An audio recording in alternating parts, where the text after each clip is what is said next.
राष्ट्रीय राजधानी कहें या अपराध की राजधानी। नमस्कार, मैं हूं सागर मलिक और आप देख रहे हैं तेज तरार। मैं इस समय मौजूद हूं राजधानी दिल्ली के कालिंदी कुंज थाना क्षेत्र में। लगातार यहां पर क्राइम की घटनाएं आपके सामने आती रहती होंगी, या यूं कहें कि ये क्राइम कहीं ना कहीं यहां के स्टाफ की मिलीभगत से हो रहा है या कुछ लोगों की मिलीभगत से हो रहा है।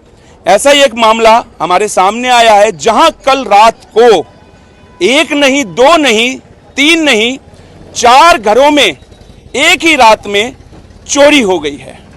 अब चोरी करने वाले के हौसले इतने कैसे बुलंद हुए, ये एक चिंता का विषय है, ये एक सोच का विषय है कि एक ही रात में चोर 4 घरों में चोरी करके और बड़ी आसानी से निकल जाता है और पुलिस की आंखें, पुलिस के कान बंद रहते हैं। जुड़ेंगे उन लोगों से जिनके घर में चोरी है। जी, क्या नाम है आपका?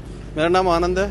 क्या हुआ था? भैया मैं रात को, मेरी मम्मी की थी तबीयत खराब, शुगर लो हो गया, मेरे पापा हार्ट पेशेंट है, दवाई खा के सो गए। मम्मी पापा दवाई खा के सो जाते हैं। अब रात को मतलब 12 बजे तक मैं जगा था, 12 बजे तक मम्मी को देख रहा था, मैं तबीयत खराब हो रही थी मम्मी की। मैं 12 बजे ऊपर चला गया अपनी फ्लोर पे सोने। नीचे ताला तोड़ के इनको मम्मी पापा ने दवाई खा के सो गए। अब रात में घुसा है, पूरी चोरी करी है। बाकायदा कैमरे फुटेज हमने सारे निकाल लिया। हमने प्रशासन को फुटेज भी हमने निकाल के दी है, बंदे की फोटो भी निकाल के दी है।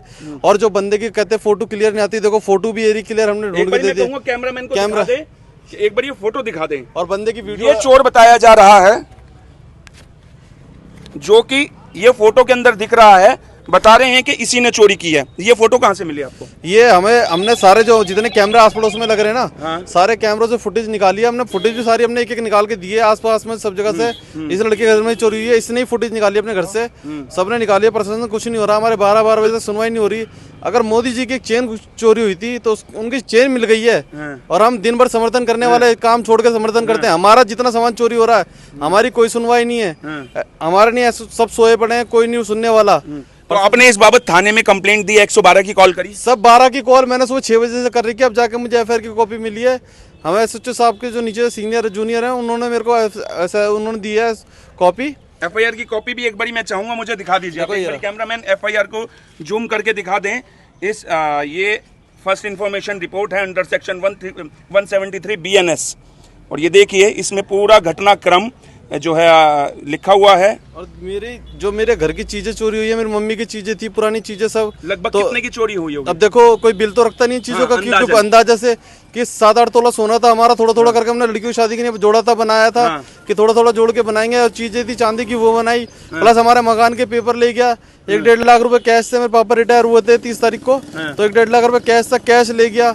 अब पता नहीं कल को गला काट के घर में मार जाता जान से, तो चीजें तो क्या हमारे घर वाले चले जाते। ऐसा क्या प्रशासन ढीला है, बिल्कुल कुछ नहीं कर पा रहा। तो आपको किसी पे शक है कि आपके घर के किसी ने इन्फॉर्मेशन दी हो, या आप इस लड़के को जानते हो? घर का इन्फॉर्मेशन कोई नहीं देगा। घर के कौन देगा? हम घर के सारे भाई हैं हमारे, कौन इन्फॉर्मेशन देगा? आस पड़ोस को कोई देगा नहीं। प्लस ये है कि देखो, अगर सामान दूसरा का चोरी होता है, मोदी जी का या योगी जी का कुछ चोरी हुआ है, उनके लिए प्रशासन फुल टाइट रहता है। किसी मंत्री का चोरी हो जाए सब। हमारा बीजेपी से जुड़ने का क्या फायदा है? हम क्यों जुड़ेंगे बीजेपी से जब हमारी सुनवाई नहीं हो रही? बताओ। और आम पब्लिक के तो क्या है, यहाँ पर किसी के मैटर हो जाता है ना, तो उससे दुनिया ढूंढती है।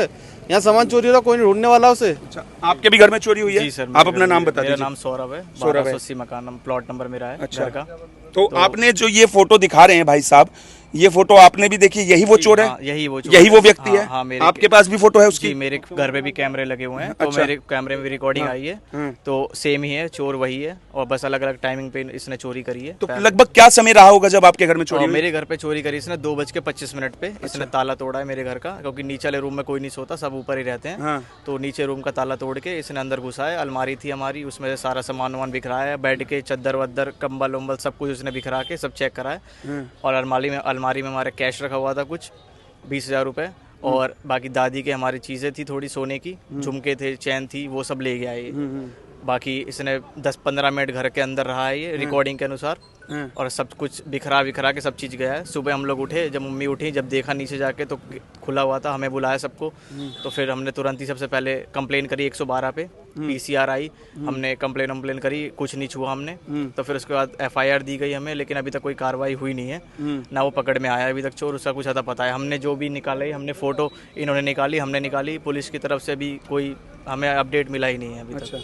तो लगातार यहाँ पर जिस प्रकार चोरी की घटनाएं, अपराध बढ़ रहे हैं, लगातार चोरी की घटनाएं बढ़ रही हैं, क्षेत्र के अंदर नशे का कारोबार लगातार बढ़ता जा रहा है, सट्टा जुआ कारोबार सब बढ़ता जा रहा है। कहीं ना कहीं आप मानते हैं कि ये नशे का कारोबार ही, ये नशा जो बिकता है, यही एक चोरी का सबसे महत्वपूर्ण कारण है? देखिए, मैं तो इसके जिम्मेदार दिल्ली के मुख्यमंत्री रेखा गुप्ता जी को मानूंगा। हाँ। क्योंकि वो जो बोलते हैं उसका विपरीत उल्टा होता है। हाँ। उन्होंने कहा झुग्गी नहीं टूटेंगी तो झुग्गी टूट गई। नहीं, अभी हम सिर्फ अपराध की बात कर रहे हैं। उन्होंने कहा नशा मुक्ति दिल्ली में नहीं होगी। कमिश्नर साहब, आप सुन रहे हैं ना मेरी बात को? दिल्ली के अंदर कहीं मुझे रिपोर्ट मिली तो मैं आपको बहुत टाइट लूंगी। तो इसका मतलब समझ जाइए, रेखा गुप्ता जी ने कहा था तो इसका मतलब 100% है, चोरी होनी है, नशा मुक्ति नहीं होने वाली है और नशा बढ़ गया है। इसमें गांजा खुला बिक रहा है, लोग मारे जा रहे हैं। लगातार क्षेत्र के अंदर स्मैक और गांजा बिक रहा है। स्मैक, गांजा, दारू खुलेआम बिक रही है। पुलिस कहती है कि वो जाती है छापे मारने, सामान दुबका लेते हैं और बाद में माल सब बिकता है। अच्छा, सब बिकता है, माल कुछ बंद नहीं हुआ है। लेकिन पुलिस तो कह रही है हमने यहाँ पे नशा बंद करवा दिया, यहाँ पे कुछ नहीं होता है। इस कॉलोनी में सबसे ज्यादा नशेड़ी है फेज 3 में। कहाँ पे? जितने देख लो पूरे नशेड़ी गांजे सरसी सबके मिलेंगे, सबके ब्लड टेस्ट कर लो 90% मिलेंगे। अच्छा, मदनपुर खादर के अंदर पूरा नशा बिक रहा है? पूरा नशा बिक रहा है, यहाँ तो सबसे ज्यादा बिकता है। अच्छा, फेज 3 गांजा के नाम से मशहूर है जी। अच्छा जी। ये इसको बोलते हैं गांजा, वो है पूरे अड्डा। अच्छा। फेज 3 में सबसे ज्यादा बांग्लादेशी गांजा बिक रहे हैं अच्छा। और धड़ल्ले से बिक रहा है यहाँ पर। अब ये कैसे बिक रहा है जी, तो प्रशासन जाने, ये जो गांजा बेचने वाले जाने।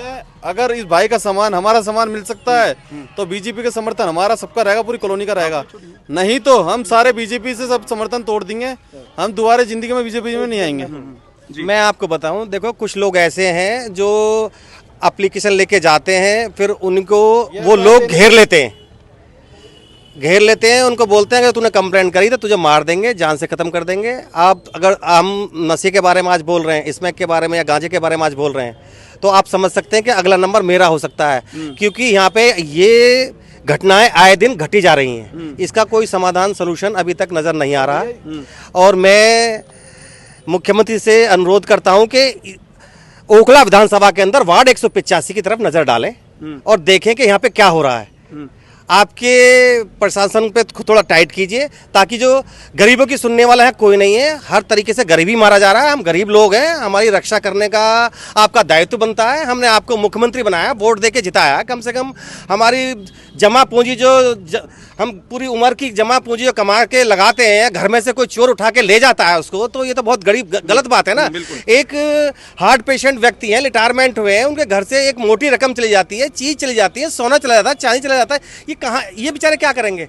मकान के इवन एक मकान के पेपर चले गए, अब कहाँ धक्के खाएंगे मकान के पेपर? अच्छा, कहीं ना कहीं जो इस चोरी को, इस बढ़ती घटनाओं को, बढ़ते नशे को आप थाना कालिंदी को आरोपी मानते हैं? मतलब मानते हैं कि इनकी मिलीभगत से सब हो रहा है?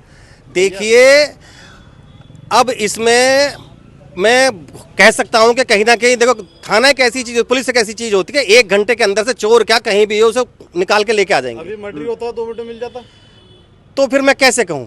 अच्छा, आप मानते हैं कि पुलिस दोषी है? पुलिस देखो, अब अगर ये कार्रवाई करी है, एफआईआर, इसका एफआईआर कुछ फायदा हुआ हमारे को तो हमें लगता है पुलिस कुछ काम करती है, नहीं तो हमारे नहीं तो कुछ काम नहीं करती पुलिस। तो देखिए, यहाँ पर जो यहाँ की जनता है, मदनपुर खादर की जो जनता है, थाना कालिंदी कुंज क्षेत्र की जो जनता है, लगातार पीड़ित है, परेशान है। यहाँ पर बिकने वाले नशे से, यहाँ पर चलने वाले सट्टे गांजे से, यहाँ पर होने वाली चोरियों से, यहाँ पर बढ़ने वाले अपराध से। परंतु आखिरकार क्यों थाना कालिंदी कुंज पुलिस और एसएचओ साहब मूक दर्शक बनकर केवल अगली घटना की प्रतीक्षा करते हैं? अब इनका यह कहना है कि आज हमने एफआईआर तो कर दी है, अगर इस एफआईआर पे कार्रवाई होती है और चोर पकड़े जाते हैं तो पुलिस बहुत अच्छी है, अन्यथा हम इसमें पुलिस को ही दोषी मानेंगे। फिलहाल आपकी इस विषय में क्या राय है, हमारे कमेंट सेक्शन में जरूर बताएं। वीडियो को ज्यादा से ज्यादा शेयर जरूर करें। मैं सागर मलिक, तेज तरार न्यूज, दिल्ली। अगर आपको हमारी ये वीडियो पसंद आई हो तो इसे लाइक एंड शेयर करना बिल्कुल न भूलें। इसके साथ ही हमारे चैनल को जरूर सब्सक्राइब करें और हाँ, बेल आइकन भी जरूर दबाएं ताकि दिल्ली से जुड़ी तमाम खबरों की नोटिफिकेशन सबसे पहले आप तक पहुंचे।